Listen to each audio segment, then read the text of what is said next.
Hello and welcome. So today I'm joined by someone that I'm really, really excited to talk to.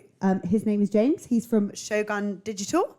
He's going to tell you a little bit about what Shogun do and why it's important. So yeah, welcome to the show. Thank you so much for having me. That's okay. It's very exciting to have you. I know, right? It's the first time I've been on someone else's show. So it's very interesting for me. I'm normally doing all the interviewing, so it takes pressure off. Yeah.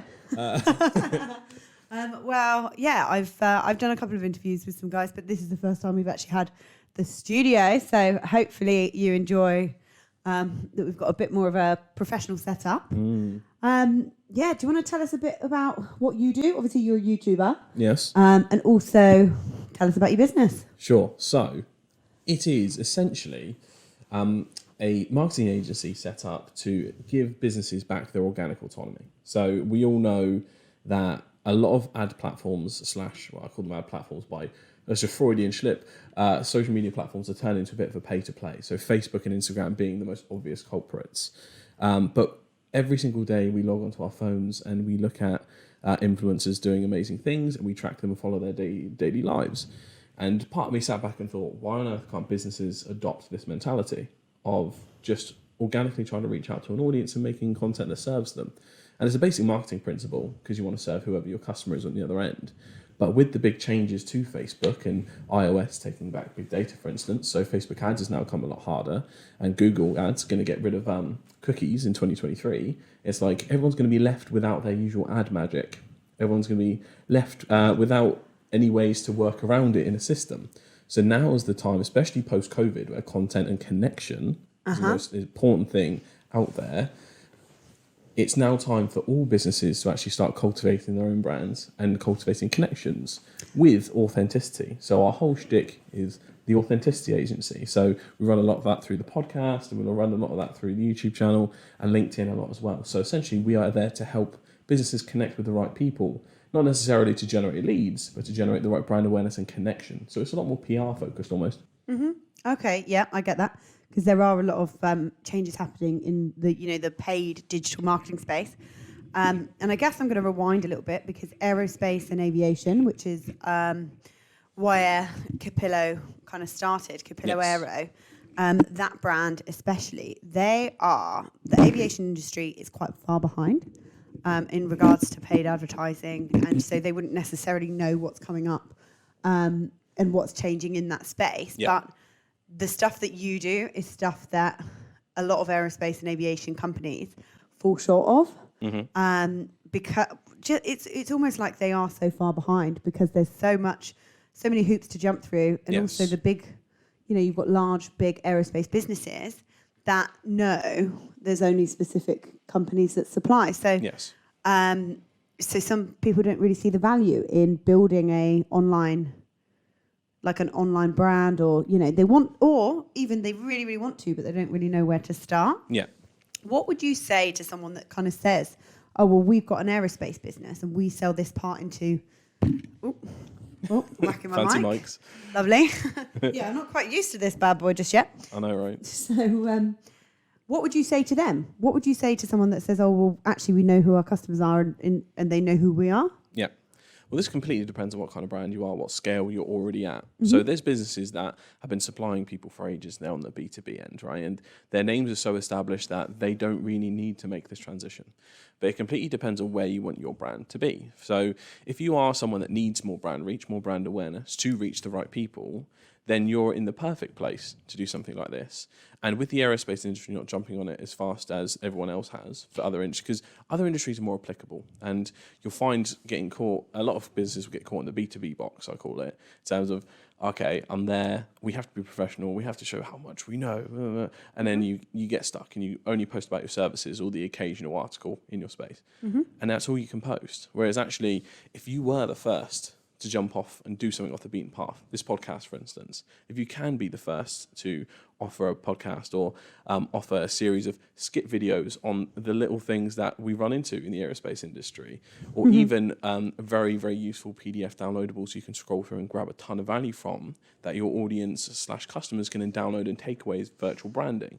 So there's so many applicable items that you can have when you just flip the mentality of, I now need to serve an audience on here, because I've got my business model on lock.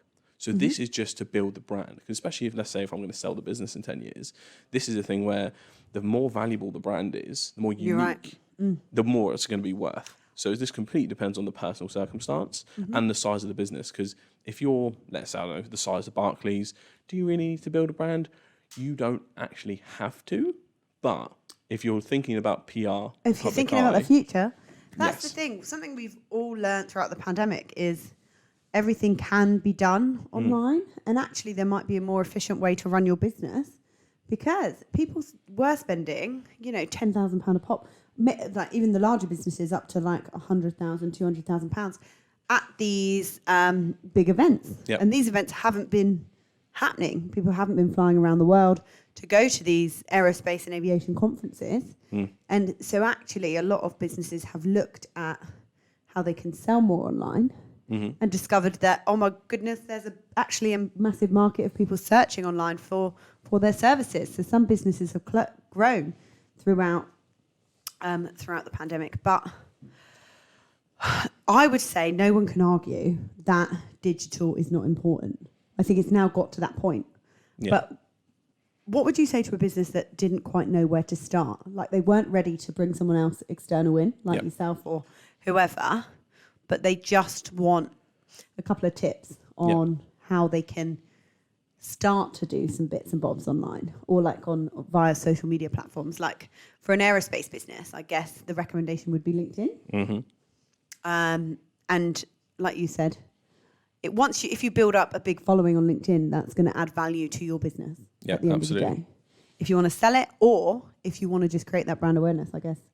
Yeah. It's going to add value. So people need to be doing it, I'd say. Yeah, absolutely.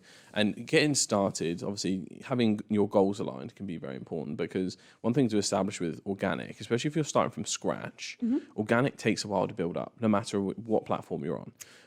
And there's platforms like LinkedIn that give you really good organic reach, and TikTok, for instance. If you want to be the first aerospace person on TikTok, the floor is yours, essentially. I wonder if there is an aerospace company out there that's on TikTok, just leave a note in the comments or a link to your TikTok profile. Because seriously, the B2B education sphere on the app is crazy and very underutilized, but we'll touch on that later. Okay. I'm just going to point here and do a little TikTok. It can be as simple as like the most basic tips to get a job in aerospace. So let's say if it's a certification that someone can get that's not too expensive, or LinkedIn tips, you can just point and then write them, and people will genuinely respond to stuff like that. And it works well cross-platform. So that's going to do well on LinkedIn. That's going to do well on Facebook. That's in reference to my recruitment business, yeah? Okay, cool.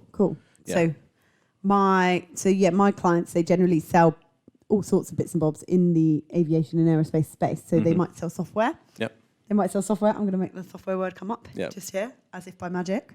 They might sell parts. They might sell engineering. They might sell manufacturing. Love that. And so, I guess there's new platforms that you can use stuff on. But getting started, would you say LinkedIn's maybe the best platform? Yeah. So focus on what you're best at first and where you think you're most natural and what you know the best, especially if you're flying solo and you've never done it before. Pick something you feel comfortable with. So starting with LinkedIn and then having first your mentality flip into when you're on this platform, you are a content creator, not a business owner. So try and restrict the amount you try and sell, because the way to sell on social is almost not to sell at all. It's very counterintuitive. Having an obvious CTA for something that is relevant is important, but the hard sell, as we know from all of our LinkedIn inboxes, doesn't work at all, and everyone hates it. So that's something to keep in mind. Yeah, I imagine there's a lot of people that hate me tapping them on the shoulder saying, hey, are you looking for a career change? But sometimes that message can arrive right place, right time. So that's slightly different from like someone jumping in immediately going, hey, can we sell you this, and popping the prices on you. Think like that's a bit much. But if you're starting from complete scratch, think about how you can turn your services into a point of education. So let's say in the aerospace, let's say if you do aerospace recruitment, we're going to do content pockets for 5 days a week. So this is Monday, Tuesday, Wednesday, Thursday, Friday. 5 days. Would you say that that's a good place to start? Like you want your content 5 days a week? Yeah, I'd say so. Wow. You can start small. That is a lot. That's a lot of content. You can start small. You can use tools to obviously get around that, Canva, InDesign, things like that. They're really easy to churn things out. So focus on those to make your life a little bit easier, as long as it goes with your brand. But if we're doing Monday is your educational long form post. So this is how to get a job in aerospace. That is like essentially a ton of different ways to go about it, and that's all done on Mondays, and you can spread that out in a nice visual way. Okay, yeah. Tuesdays a really easy tip based off of something you sell. So for us, for instance, this would be a quick tip on how to dominate on Instagram. So this would just be have you tried going into the advanced settings and using the meta details, because there's little SEO elements now in Instagram. Okay. Yep. So that's just letting people know those little elements. Wednesday can be a clip from a podcast, because podcasts can go a very long way for your content volume. Okay, yeah. So that's something that can go in there. Thursday is literally just industry news. And Friday maybe something more personal to your team. So when you like think maybe someone that's done a charity event, or someone that's got a promotion, or exactly. Okay, I hear. So there's lots of little things like that, and when you think about how it's spread across the week, you've got one very long form, intelligent, value focused post. Yeah. You've got one that's a quick fire, still very useful tip. Then you've got the third one, which is human connection in terms of podcast. Yeah. Fourth one, what was the fourth one again? Industry news. Industry news, so that's going to be valuable anyway. And then number 5 is something that completely brings it down to earth on a human level, and it's just something personal towards the team. So you can see the effect it gives as a conversion point.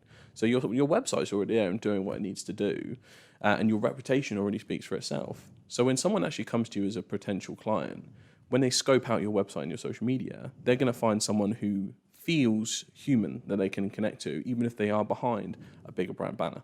And this is the effects you can bring to make yourself much more welcoming, inviting, and they want to reach out to you. Because there's a phenomenon called the parasocial connection, where essentially we can't discern between relationships through a screen and in person. So this is why we build relationships with influencers. And this is why... This is getting deep. We might have to save that for another... Absolutely. But this is why everyone needs a podcast. Because even though everyone says the market's saturated, everyone has a podcast, not on certain topics. And you need to think of your content differently. This is a point to help convert people who are binging your stuff, deciding whether to go with your services. Yeah. And that's what they're for. It's a silent analytic that won't show up on your results, but it absolutely contributes to everything. And we all know we've scoped out every little nook and cranny of a business before we've gone with them. So that's what people need to keep in mind. That's the mentality you have to have. That's true. And the bigger companies now are scoping out the social media platforms. Like, do they have a brand? Are they a big enough outfit to go with? Can we trust them? Yeah. And so a lot of the bigger companies they have their social media marketing policies within their tender guidelines, or whatever, however they work it out. But I know that there's a lot of bigger companies, especially in aerospace, that are looking at the social media imprint that businesses put out there. And it's something that is going to become more and more prevalent over the next couple of years. And as I love, in-face communication. It's something that can't be replaced. No. But something that is definitely growing is your digital footprint. Yeah, it's something that's super important. Yeah, because there's so much transferable content you can get out of this. So this one episode, for instance, for every single question you ask, that is a section you can cut out of it. So let's say we ask 5 to 10 questions during the section. That's 5 to 10 clips. So if you wanted to do those, you can then start posting 7 times a week or multiple times a day if you have someone to help you with clip distribution. So you need to think about, obviously, the LinkedIn algorithm loves that kind of thing. LinkedIn loves native videos. They love original content. Original content. Try and refrain from posting YouTube links, because they really don't like that. Anything that takes you off the LinkedIn platform, they then push down. So that's something to consider. Okay. So all the little mini clips, 1 to 2 minutes, if you can get some subtitles on, because that can help people at work that can't turn the sound on. Because LinkedIn is also another... Is there a good platform to get those on? Subly. I think Veed.io. Okay. And then just because we actually do use Rev. We were using YouTube actually to put and YouTube subtitles. does a pretty good job as well. They do great to put subtitles on, but then if it's on YouTube and you post it on the platform, then it gets pushed down by LinkedIn. Yeah. There's so many things that people that aren't from a digital world or don't use digital probably think we're speaking Japanese.